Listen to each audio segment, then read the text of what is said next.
John Security Man. Big John Security Man. Big John Security Man. Security and safety is his plan. Big John. Big John. Big John.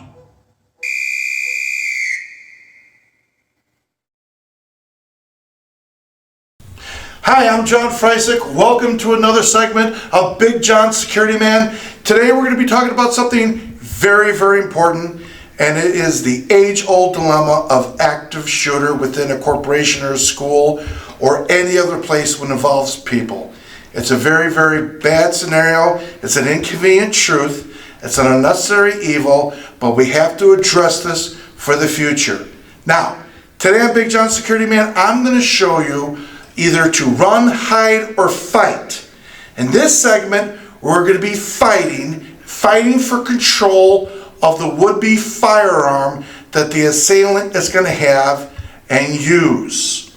So again, we are going to be practicing with airsoft, unloaded airsoft guns, and with rubber guns that are all decommissioned. They're not real firearms. So I don't need anybody writing in and saying, Big John, you're playing with firearms. We're not. This is a controlled atmosphere. We're alone. We're desolate. And now, without any further ado, let's get started. First and foremost, there's going to be stress inoculation. When someone comes in unexpectedly into a work environment, school environment, whatever, you're going to be induced with a lot of stress. And the mental dialogue is going to happen where you're like, I can't believe this is happening. You're going to be in a dreamscape. And now you're going to try to consciously register in your mind, is this real? Is it a joke? Is someone playing a surprise birthday party on me? I know it sounds profound, but a lot of times we look for the realization and we try to consciously figure out, is this really happening, or is someone taking advantage of our good faith and they're here to cause us harm? Well, guess what? Sometimes unexpectedly, like we think that there's fireworks going off at a school or in our own backyard, we may just disbelieve it right away thinking, oh, there's kids lighting off fireworks.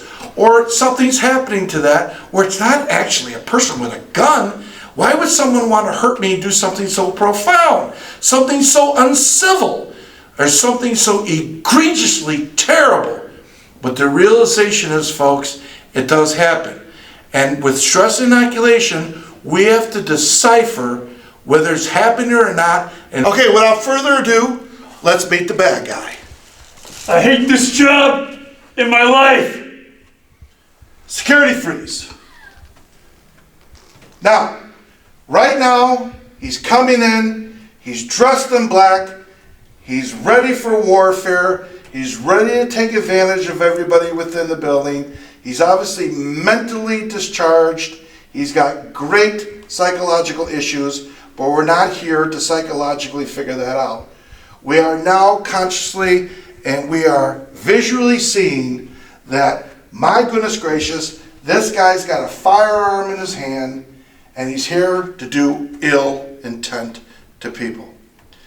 We just got done with lunch. We just got done with, like, say, a morning break with coffee and rolls. We just got out of a meeting, and we cannot believe that Bill over here, that used to work in third shift faculty, is now really peed off, and he's coming in to take advantage of the company, and he's mad, and he wants death and destruction. An inconvenient truth, but it's happening. So that being said, I froze him because our immediate action is to say, whoa, like a surprise birthday party, I can't believe this is happening. And we're going to act in a profound manner by saying, I can't believe it. What do I do? Do I run?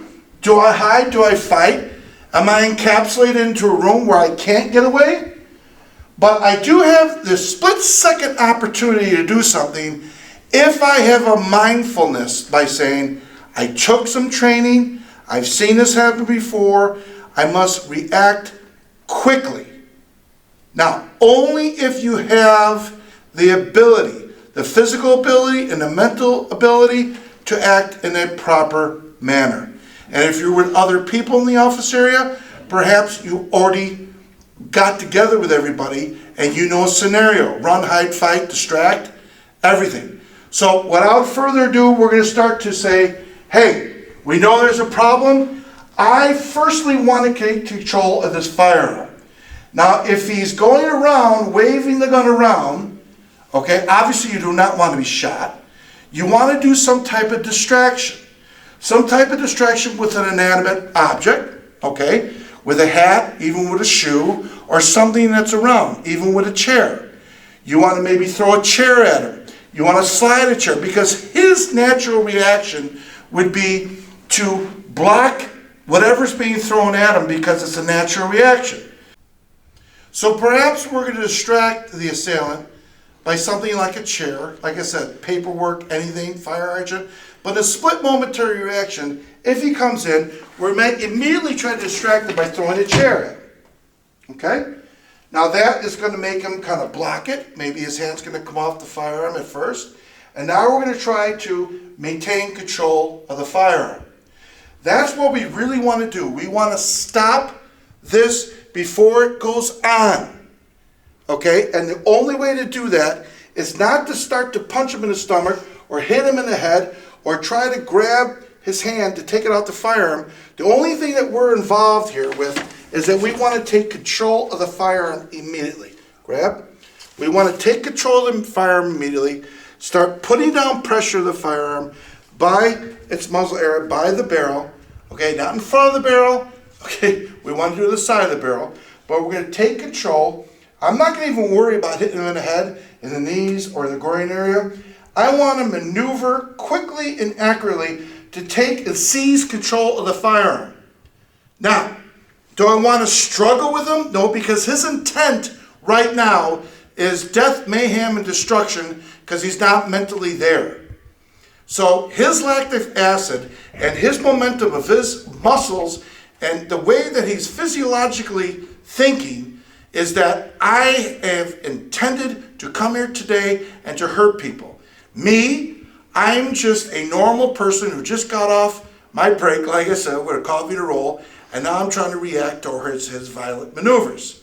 So I'm not going to care about anything except taking control of the firearm and immediately gravitating down with my weight.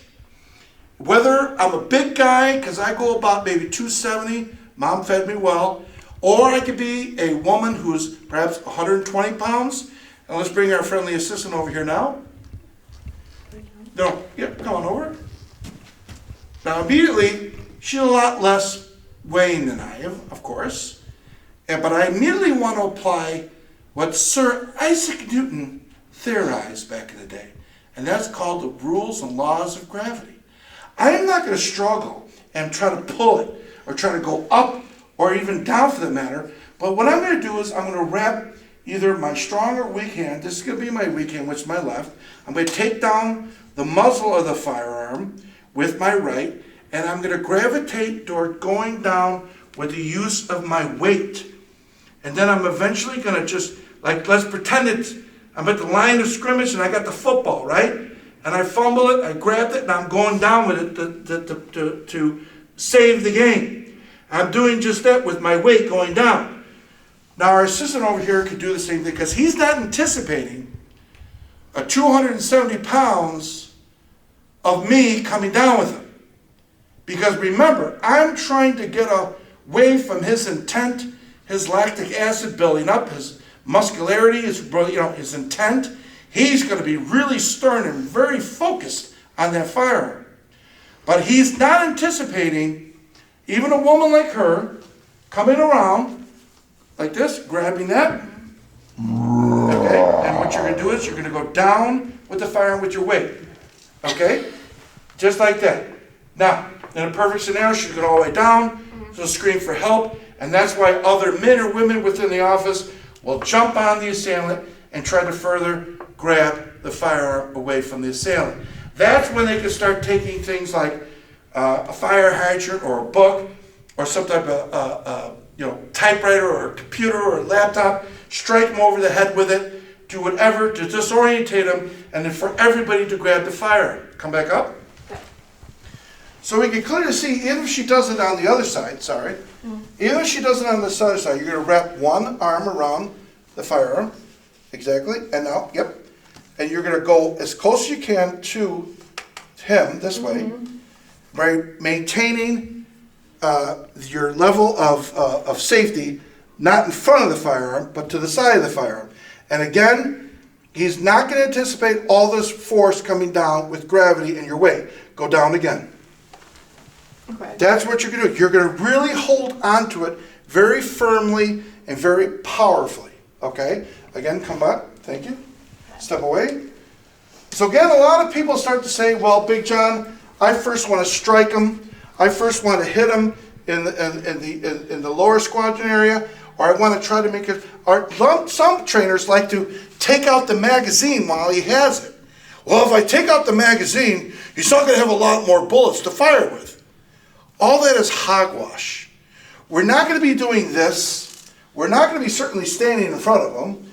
We're not going to be doing anything except, like I said, a football demonstrative carrier way where you got the football, you're going down with the football, you don't want the football ravished from your grip, you want to maintain control of the firearm, the same way like a football. So once again, you try to use some type of distractionary method. If you can't run or hide or fight, you want to fight, you're going to simply come in, come down, grab, and you're going to come down with your weight, all the way down, while holding on very firmly, okay? What if they have a handgun, something smaller than a rifle? Not as easy as to gravitate to. Very true. It can be problematic, but where there's a will, there's a way. I know there's going to be stress inoculation, and like I said, it's going to be like a dreamscape. I can't believe it's happening. I don't want you to be like a deer in the headlights, but I do want you to be, to confront the assailant as quick as possible, because I want him to be thrown off or her be thrown off as quick as possible. So let's go. Come on in. Bad guy. I hate this job and I hate my life. Oh, so right now, the gun's not pointed toward me. Maybe it's pointed to the boss or whatever. And right now you're going to be like, hey man, we don't want any problem. Just calm down. Okay? Calm. So the same thing is, I'm going to try to be reactionary by jumping in, grabbing here on top of the firearm, if it's a pistol, right here. Now, it might fire. It might go bang. Okay? You're going to lose your hearing for a while. You may even get some shrapnel. You may get side saddled with a bullet. It's possible. But as long as we're maintaining control of the firearm right now, again, I'm wrapping around both of his arms, I'm grabbing control of the firearm, and again, I'm coming down. I'm coming down. And I don't want to let go for all the tea in China. I just want to grab it and pull it in as close as I can like that football, going down so it doesn't get stripped from me. We'll bring in our female assistant again. You can come the opposite way if you want. Again, she's going to come in, and she's got, right? Exactly. Now, am I grabbing anything with this hand? no, you can just grab, you grab the lower third of his hands, Okay. correct. Now, I want you to get a nice firm grip in there, okay? And I want you now just to use all your weight and come down, okay? Now, at this time, she's going to be screaming for help, everything. You know what? Human interaction is human interaction. You can come up, thank you. Yeah. Human interaction might be, hey, I'm off, I'm gone, I'm off to the races. A lot of people might just really freak out, and that's instinctive of people, because they get afraid. And their reactionary way of thinking is, I got to get out of here. So male chivalry and the enrollment of a man coming to help you, or a person, not a lot of heroics here, because you're seeing a guy dressed in black with a firearm, and they heard the shots, and this mayhem's taking place. Very scary situation.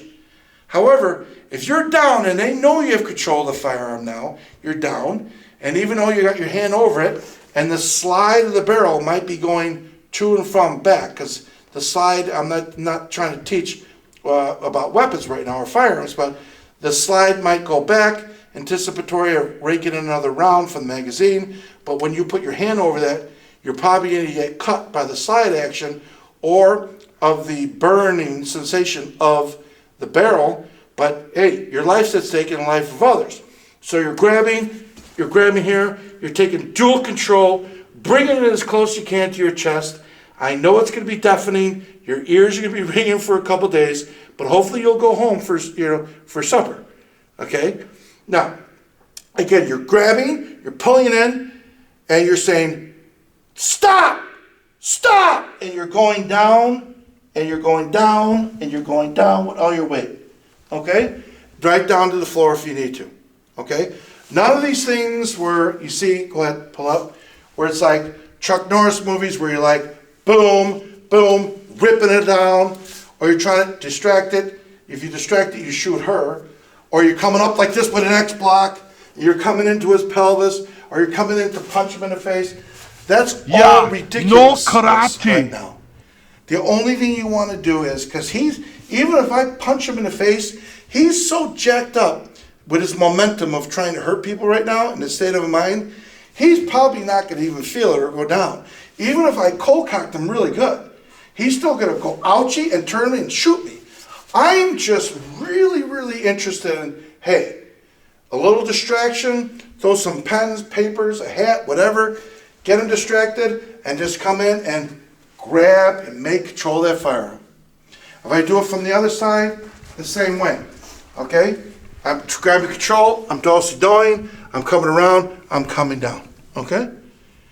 I'm not interested in grabbing the firearm from him. So let's just say I did grab the firearm from him. Okay, like, go ahead, spin it, and I go like this, I do a martial arts, and I start shooting him. Not probably too good, because now I become the aggressor. So if you have control of the firearm and he's now unarmed, probably not a good idea to start shooting him, because the threat stopped and so should you. Because if you become the aggressor, now there's a chance in court that you might go down for murder. I know it sounds crazy, but anything can happen in different segments of court of law. So if I did grab, like I could grab it and push him away and say, stop, stop or I'll shoot, stop. Okay? Now, if he's got a secondary weapon on him, if he's got a knife on him, or he continues to assault someone, or he continues to break bad and cause great bodily harm or intimate death to another bystander, then you would have the authority to use lethal force, which would be from his firearm. Even though you're not used to it, it might be jammed, it might be out of bullets, we don't know, but certainly you could try. Okay? But it's very, very important that you should know that, about the legalities. Because usually if it's a knife or a gun or whatever it may be, once the threat stops, you should stop as well. You cannot carry through by causing great bodily harm or intimate death with the assailant if the threat stops. You're supposed to disengage the threat, hold him at bay, tell him to put his hands up, put his hands up on the head, maintain your distance from him, maintain the accuracy of the firearm on him, and wait for further controls and commands. Now, if you are holding the assailant at bay with his own firearm, or perhaps you're a concealed carry person and you're allowed to carry at work, and you got the drop on him by, let's just say, go ahead, Bob, pick up the gun. Let's just say you're Marty and you work in shipping and receiving, and you're confronting an active shooter like Bob. You can come around the corner, you say, freeze! Okay, you got him right there. Now, even though you have the determination to stop the threat, you can start shooting, or if not, you could run away, run, hide, fight, do what you got to do. But let's just say Bob complies. Go ahead, comply. He goes, okay, I'm sorry, I lost my job. Now he puts down the firearm. You tell him to put down the firearm. You ask him to step away from the firearm. Now you hold him at bay, and you tell him, if you move to that firearm, I will shoot. Okay? Now, once the threat stopped, so should you. If he disengages from the firearm, you do not have the authority to go ahead and shoot rounds into him. Okay? Because he's no longer posing a threat. All right? You do not want to become the aggressor. Now, once the police have been summoned and they're called, they're going to be, in a state of confusion just as well as you are. Your ears are going to be ringing. They're going to be like, who's the shooter, who's not? someone who's calling 911 is going to say, hey, Marty, the big guy from shipping and receiving, he's got his own carry concealed handgun. He's wearing black or brown or white shirt, whatever I'm wearing that day. He is now at gunpoint with the assailant, Bill, who used to work in shipping and receiving on a third shift, let's just say. Because they're going to ask those questions. Once law enforcement comes, okay, you're going to have someone else grab that firearm if they're still in the office, or if you can, you say, back them up, and you're going to take control of that firearm, okay? You're going to back them up, watch them very carefully, take control of that firearm, put it somewhere else, and say, if you move, I'll shoot you, man. You know? Get rid of the firearm, give it to an assistant, give it to one of the receptionists, okay? She runs away with that. Now there's no other firearm around there, nothing that he's having. I'm not going to have a chance to search him, because I'm not a law enforcement officer. I'm just a guy who works in shipping and receiving who's concealed carrying that day. But the fact of the matter is I still got him beaded, I still got him muzzled, and I'm waiting for the police. Now, once the police clear and say, police, police, they come in, you should just say, like this, okay, I work here, I'm a concealed carry guy. You do not want to turn in the direction of the police for anything with your firearm in your hand. What you want to do is have your other weak hand up, okay, and just place the firearm down. As soon as you hear them, they're coming in, they're telling you drop it, because they'll drop you, trust me, very quickly. And you're going to put the firearm on the ground and back away from the firearm, and they will arrest you immediately. They will handcuff you, break you down on the ground immediately. Don't start arguing, don't start fighting. The police say, oh, Marty, in shipping and receiving, what are you doing? No. Listen to their commands, let them arrest you, detain you, handcuff you, and then they'll get on with the real active shooter. These are types of lessons that you have to practice, because practice never makes perfect. Practice only makes better. I'm Big John from Big John Security Man, and I hope you enjoyed this segment. Many more to come. You be safe out there.